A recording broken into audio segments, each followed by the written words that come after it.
Hello दोस्तों, आपके अपने चैनल स्टडी जंक्शन में आपका स्वागत है। तो दोस्तों, आज की क्लास होने वाली है बायोलॉजी की लास्ट क्लास, जो कि क्लास नंबर 15 बची हुई है, जिसमें हमें ब्रेन का अध्ययन करना है। दोस्तों, टॉपिक शुरू करने से पहले हम आपको बता दें, दोस्तों बायोलॉजी की लास्ट क्लास है, जो कि शुरू से लेकर अंत तक हमने करा दी है। दोस्तों, यदि आप चैनल पर नए हैं तो चैनल को सब्सक्राइब कर लीजिए, जिससे आगे आने वाली क्लासेस जो हमने पॉलिटी शुरू की है, पॉलिटी में हमारा ऑलरेडी 2 लेक्चर कंप्लीट हो चुका है, भारत का संवैधानिक विकास, और उसकी नेक्स्ट वीडियो भी आएंगी। यदि दोस्तों आप हमारे सभी वीडियो को देखना चाहते हैं तो सब्सक्राइब कर लीजिए, जिससे आने वाली सभी वीडियो का नोटिफिकेशन आपको मिलता रहे। और दोस्तों, इन सभी क्लासेस की पीडीएफ आपको हमारे टेलीग्राम चैनल पर उपलब्ध कर दी जाएंगी, जो कि हमारे डिस्क्रिप्शन में दिया हुआ है। और दोस्तों, यदि हम आपको बता दें, आपने बायोलॉजी की अन्य सभी क्लासेस नहीं देखी हैं तो डिस्क्रिप्शन में जाकर प्लेलिस्ट से आप देख सकते हैं। दोस्तों, डिस्क्रिप्शन में सभी वीडियो की लिंक दी हुई है सभी बायोलॉजी क्लास की। तो चलिए दोस्तों, आज की क्लास हम शुरू करते हैं। अपना ब्रेन टॉपिक, नर्वस सिस्टम के अंतर्गत ब्रेन आता है दोस्तों, उसको शुरू करते हैं।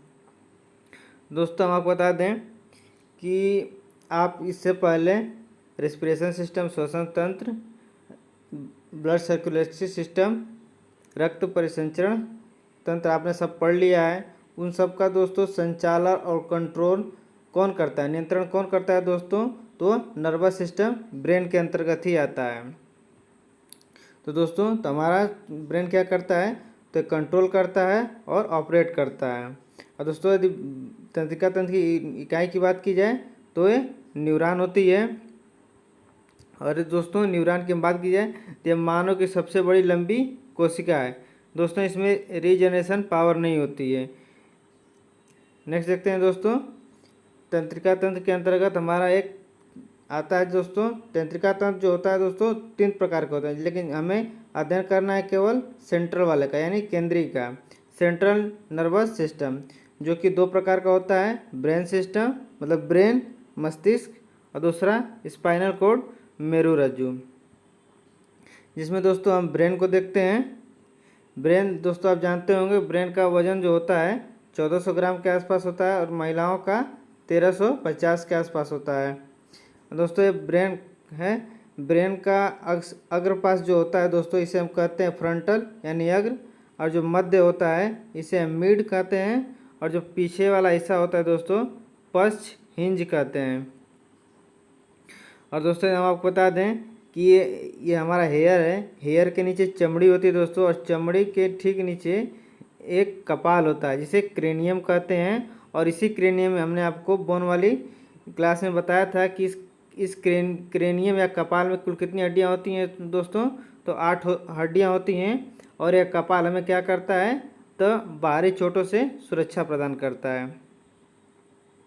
और दोस्तों, और ये लेयर जो पाई जाती है, ऊपर की जो लेयर देख रहे हैं आप, इसे कहते हैं मेंजीजाइट। और मेंजीजाइट दोस्तों ये बाहरी झिल्ली होती है। ये जो लेयर होती है मस्तिष्क की बाहरी झिल्ली होती है दोस्तों।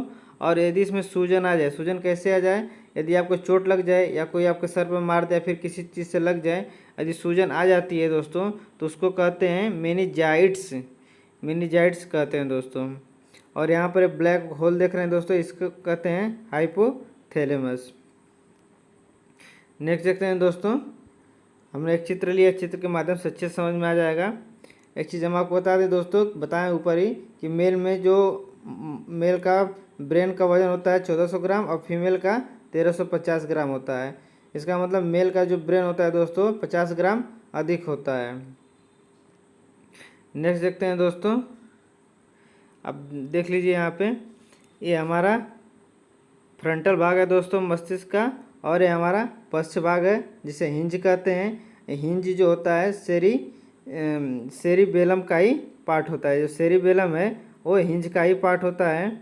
और ये होता है फ्रंटल पार्ट हेड का, फोरहेड। और ये जो पूरा एरिया होता है दोस्तों ये वाली, इसे हम कहते हैं सेरेब्रम। सेरेब्रम मस्तिष्क का सबसे बड़ा भाग होता है दोस्तों, और सेरिबेलम जो होता है ये मस्तिष्क का दूसरा सबसे बड़ा भाग होता है। और ये दोस्तों, ये वाली जो कोड होती है इसे स्पाइनल कोड कहते हैं, यानी मेरु रज्जु कहते हैं। और यहीं पर दोस्तों मेडुला ओब्लोंगाटा पाया जाता है दोस्तों। और ये क्या करता है? एक मिनट, हाँ, मेडुला ये दोस्तों अनियंत्रित जैसे श्वसन और हार्ट बीट को कंट्रोल करता है दोस्तों। और यहीं पर दोस्तों हाइपोथैलेमस पाया जाता है। और बीच वाला हिस्सा जो होता है यहाँ पर मिड यानी मिड पार्ट होता है, मध्य पार्ट होता है दोस्तों। चलिए नेक्स्ट देखते हैं। सेरिब्रम हमने आपको बता दिया कि ये पीछे ये जो एक मिनट ये जो पिछला ये सब होते हैं दोस्तों, ये वाली एरिया ये आती है सेरिब्रम के अंतर्गत। सेरिब्रम को हिंदी में कहते हैं प्रमस्तिष्क, आप इसको हिंदी में याद रखिएगा।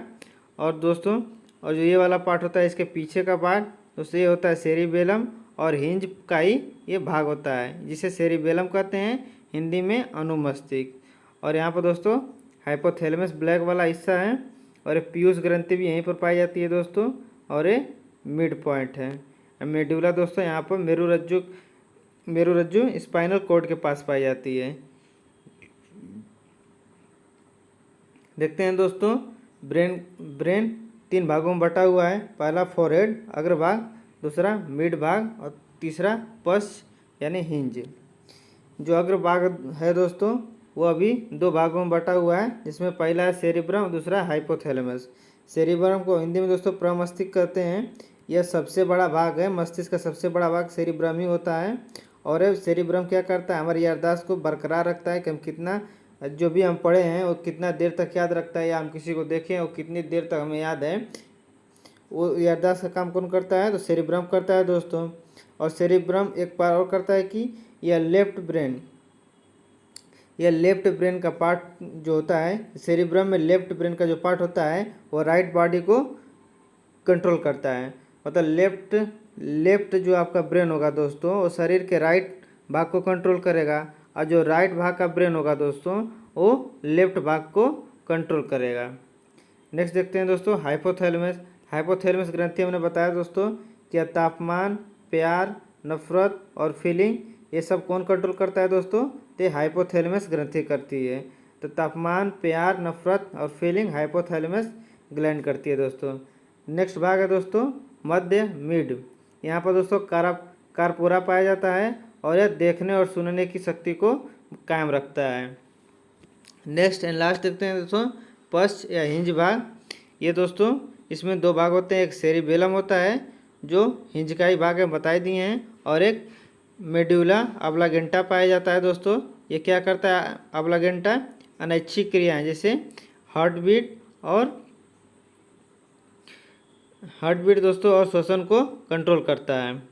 और सेरिबेलम में बताएं दोस्तों, ये सेरिबेलम जो होता है मस्तिष्क का दूसरा सबसे बड़ा भाग होता है, और सेरिब्रम मस्तिष्क का पहला सबसे बड़ा भाग होता है। सेरिबेलम में हम क्या करते हैं तो सीखते हैं, मतलब नई नई टेक्नोलॉजी जो हम सीखते हैं दोस्तों वो सेरिबेलम के अंतर्गत आता है। तो सीखने का काम सेरिबेलम में होता है दोस्तों, और याददाश्त का काम सेरिब्रम में होता है। और शरीर के संतुलन को कौन बनाए रखता है दोस्तों, तो शरीर के संतुलन को सेरिबेलम ही बनाए रखता है। नेक्स्ट देखते हैं दोस्तों डबल ईजी। ये क्या होता है, तो इलेक्ट्रोएन्सेफेलोग्राम। ब्रेन की जांच के लिए इसका प्रयोग किया जाता है, इलेक्ट्रोएन्सेफेलोग्राम। नेक्स्ट दोस्तों ये हमारा न्यूरॉन है दोस्तों। न्यूरॉन तंत्रिका तंत्र की इकाई न्यूरॉन होती है, इसको याद रखेंगे। ये जो पार्ट होता है दोस्तों यहाँ से यहाँ तक, इसे हम एक्सोन कहते हैं, और ये वाला पार्ट यहाँ पर इसे डेंड्रोन कहते हैं। जो दोस्तों हमारी न्यूरॉन होती हैं, हमने 2 न्यूरॉन की संरचना बनाई है। न्यूरॉन दोस्तों ये कभी भी एक दूसरे से कनेक्टेड नहीं होती हैं, और ये अपना संदेश सिनेप्स के माध्यम से एक दूसरे को ट्रांसफ़र करती है। मान लीजिए यदि आपको ये आप हैं दोस्तों, और अरे आपका हाथ है, और आप गर्म पानी या कुछ भी आपने यहाँ पर टच कर दिया, तो यहाँ से जो क्रिया है यहाँ से होते हुए आपके माइंड तक जाएगी। तो माइंड तक जाएगी तो उस क्रिया को कौन पहुँचाएगा दोस्तों, तो न्यूरॉन पहुँचाएंगे। तो इसका मतलब ये नहीं है कि न्यूरॉन आपस में टच हैं, इनके बीच में एक गैप पाया जाता है दोस्तों न्यूरॉन के बीच में, जिसे सिनेप्स कहते हैं। और दोस्तों इस यदि आपसे पूछा जाए, एग्जाम में अक्सर पूछा जाता है एक्सोन कहाँ पाया जाता है दोस्तों, और डेंड्रोन कहाँ पाया जाता है, तो आप बता दीजिए न्यूरॉन के अंतर्गत पाया जाता है। और सिनॉप्स की बात किया जाए तो वो भी न्यूरॉन के अंतर्गत आता है। नेक्स्ट देखते हैं दोस्तों स्पाइनल कॉर्ड।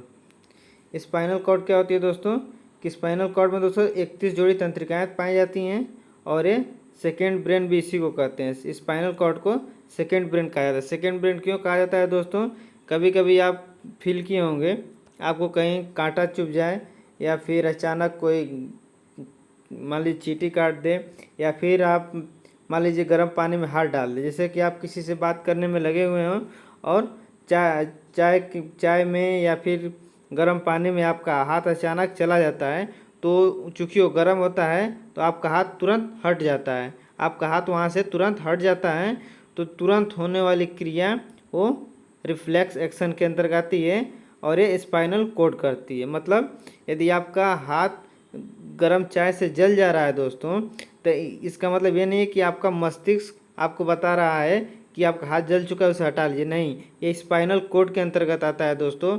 गर्म चाय से जलना या चुभना, कांटा का लगना या कोई भी जो अचानक घटना तुरंत होने वाली क्रिया जो होती है दोस्तों स्पाइनल कॉर्ड के अंतर्गत आती है, इसलिए इसे हम सेकेंड ब्रेन भी कहते हैं दोस्तों। तो दोस्तों हमने लास्ट टॉपिक बायोलॉजी की 15 क्लास भी कंप्लीट कर ली। दोस्तों क्लास कैसी लगी कमेंट करके ज़रूर बताइएगा। और दोस्तों बायोलॉजी की सभी क्लासेस डिस्क्रिप्शन लिंक में पेस्ट की हुई हैं, आप वहां से जाकर देख सकते हैं दोस्तों। और चैनल को सब्सक्राइब कर दीजिए दोस्तों, और आप लोग शेयर नहीं करते हैं शेयर भी कर दिया कीजिए।